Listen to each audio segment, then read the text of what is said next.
Assalamualaikum warahmatullahi wabarakatuh. Pemirsa, menurut data dari Indonesia National Adolescent Mental Health Survey atau INAMHS menunjukkan bahwa 1 dari 3 remaja Indonesia memiliki masalah kesehatan mental. Dan generasi Z dilaporkan mengalami resiko gangguan mental lebih besar ketimbang generasi lainnya. Oleh karena itu, kita akan mencari tahu bagaimana pendapat dari para anak muda terkait seberapa penting kesehatan mental bagi para generasi Z. Nah, pemirsa, sudah hadir di tengah-tengah kita anak-anak muda dari SMK Al-Muhtadin Kota Bekasi yang merupakan bagian dari masa depan negara Indonesia. Bersama saya, Almadina Rahmaniar, dalam program Muda Bersuara untuk Masa Depan Bangsa.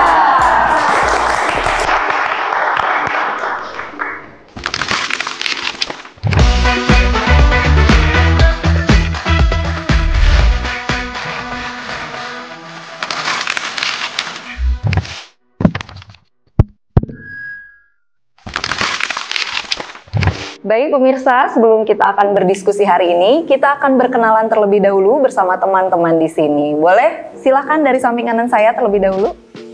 Halo, perkenalkan nama saya Salma Al-Maghfira, biasa dipanggil Salma. Saya kelas 10 MPLB 3 dari jurusan Manajemen Perkantoran dan Layanan Bisnis. Halo teman-teman, kenalin nih, nama aku Dasyil Putra Pratama Aditya. Bisa dipanggil Dash atau Dashiel, tapi aku lebih suka dipanggil Dash ya. Halo, nama aku Bella Rebusmita, aku dari kelas 10 Farmasi dan kalian bisa panggil aku Bel atau Bella. Salam kenal semuanya. Salam kenal Bella. Salam kenal Kak. Oke, tentunya tidak hanya teman-teman yang di depan, juga nantinya akan terlibat pula teman-teman di forum yang sudah hadir hari ini. Halo, apa kabar semua teman-teman? Alhamdulillah. Oke, rekan-rekan muda, sebelum kita mulai diskusi kita hari ini, kita akan melihat terlebih dahulu video informasi berikut ini.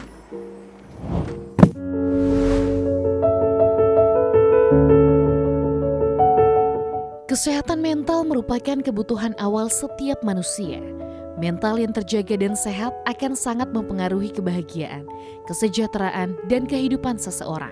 Dari banyaknya generasi yang sudah ada, generasi Z adalah salah satu generasi terbanyak yang melaporkan mengenai kesehatan mental dan generasi yang memiliki paling banyak permasalahan psikologis dibandingkan generasi yang lainnya. Menurut data statistik Amerika pada tahun 2023, sekitar 42% dari generasi Z telah didiagnosis dengan masalah kesehatan mental. Data ini menunjukkan bahwa generasi Z sangat peka terhadap kondisi psikologis mereka sendiri. Survei Kesehatan Mental Remaja Nasional di Indonesia pada tahun 2022 yang dikenal sebagai INAMHS mengungkapkan bahwa sekitar 34,9% dari generasi muda mengalami gangguan kesehatan mental.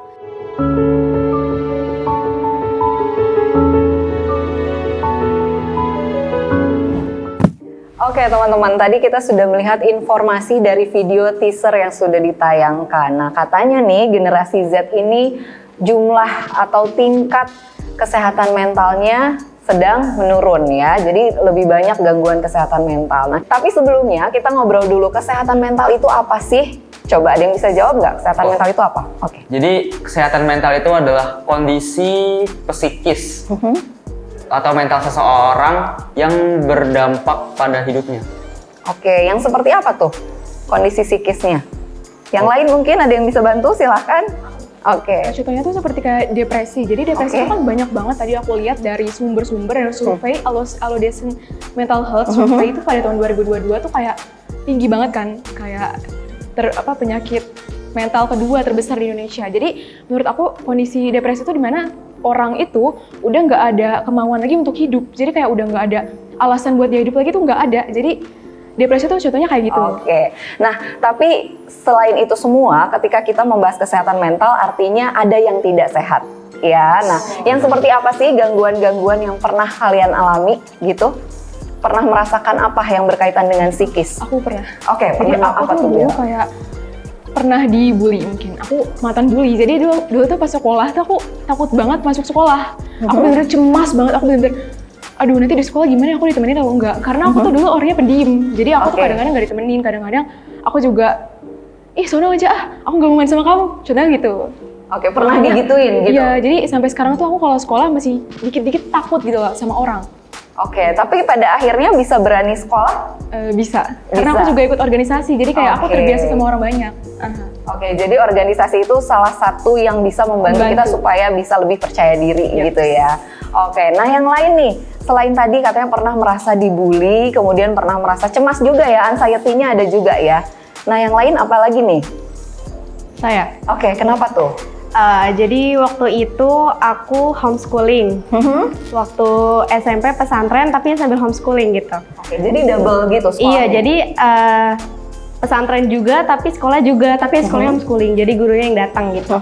Nah, pada saat itu aku tidak menguasai beberapa mata pelajaran.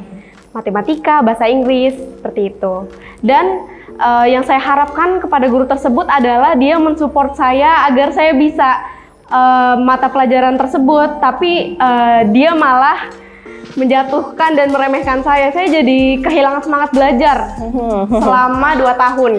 Jadi saya kehilangan akademik saya selama 2 tahun itu gara-gara ya itu tadi. Jadi setiap belajar tuh, oh kamu gini aja nggak bisa, padahal udah gede gitu. Oke, kalau bahasanya toksik gitu ya, mendapatkan toksik. Jadi saya takut sama guru dulu.